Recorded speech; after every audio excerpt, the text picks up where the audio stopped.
বুঝে কান্দি এবং কান্দি শুধু এই দুটি চোখ বুঝে, তখন তোমার বদর উহুদ যোগায় মন্ত্রণা।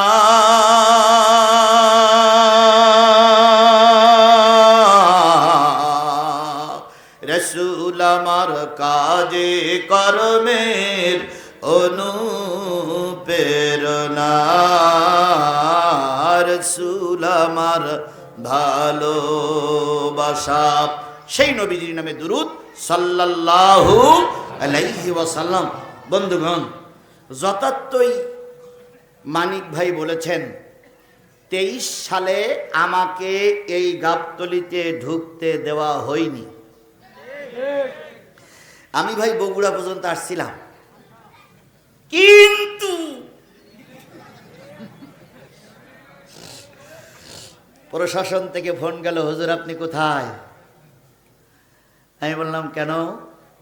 যদি বগুড়ায় ঢুকে থাকেন ফিরে যান, নতুবা কিন্তু আপনার লাশ পড়বে। অনেক নেতারা ফোন দিয়েছিল, জিহাদি আসলেই কিন্তু গুলি করে মারবো। কমিটির সঙ্গে কথা বলে আমি আসিনি।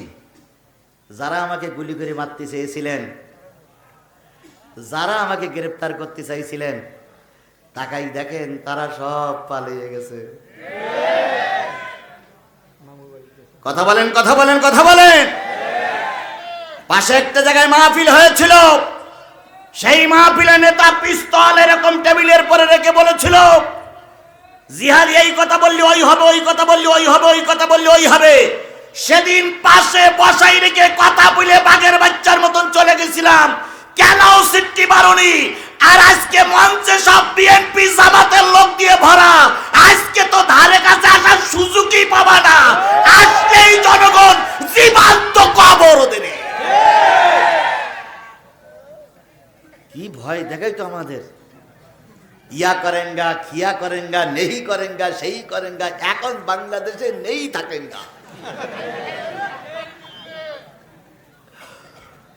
আমরা পালাই না, পালাবো না। প্রয়োজনে ফখরুল সাহেবের বাসায় যেয়ে উঠবো, ফখরুল সাহেব একটু থাকার জায়গা দিবে।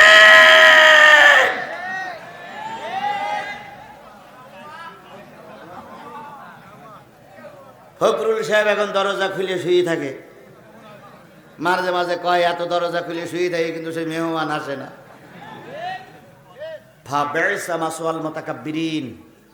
আল্লাহ অহংকারীদের কখনো সহ্য করে না। ওর থেকে জাতি শিক্ষা নাও, আওয়ামী লীগ থেকে শিক্ষা নিয়ে আগামীতে দেশ চালাও, আগামীতে নিজেরা সংশোধন হও। নতুবা আওয়ামী লীগ যে পথের প্রতীক, তোমরাও যদি সেই পথের প্রতীক হও, আওয়ামী লীগের যে দশা হয়েছে তোমাদেরও জাতি সেই দশা ঘটাইয়ে ছাড়বে।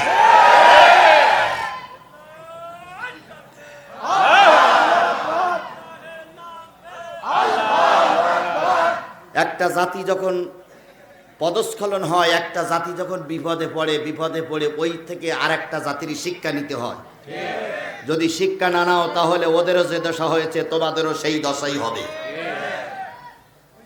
অনেকেই এখনো ক্ষমতায় যেতে পারেনি, তার আগে কি কায়দায় কলার নাড়া দিচ্ছে। বেশি বাকুম বাকুম করিও না, তোমার মতন চুনোভুটি ধরতে আল্লাহ শনি মঙ্গলবার লাগে না। আল্লাহ ফেরাউনের ধরিছিল না ধরিনি? এই নমরুদের ধরিছিল না ধরিনি? আবু জেহেলের ধরিছিল না ধরিনি? তার থেকে শিক্ষা নাও। শেখ হাসিনা 16-17 বছর ছিল, টুপলা টুপলি পেটে দুপুর বেলার বিরিয়ানি ভাত কপালে জুটেনি। যদি শিক্ষা নিয়ে চলো, আল্লাহ রহমত করবে। যদি না চলো, ওদেরও যে দশা হয়েছে তোমার আমারও সেই দশাই হবে।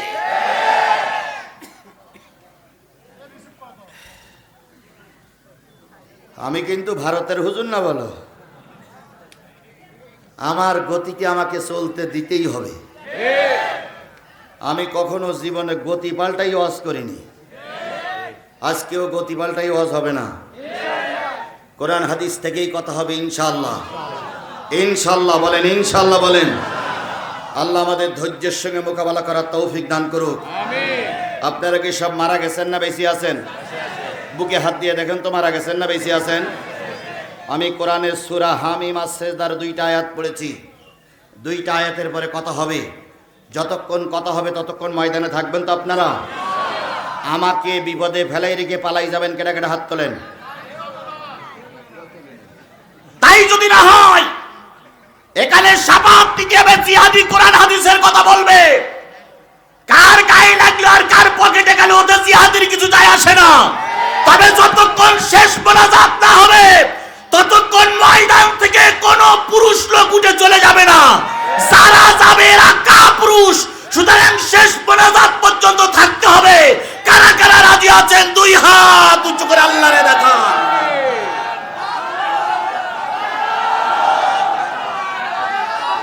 জোরে তাকবীর হবে, নারায়ে তাকবীর।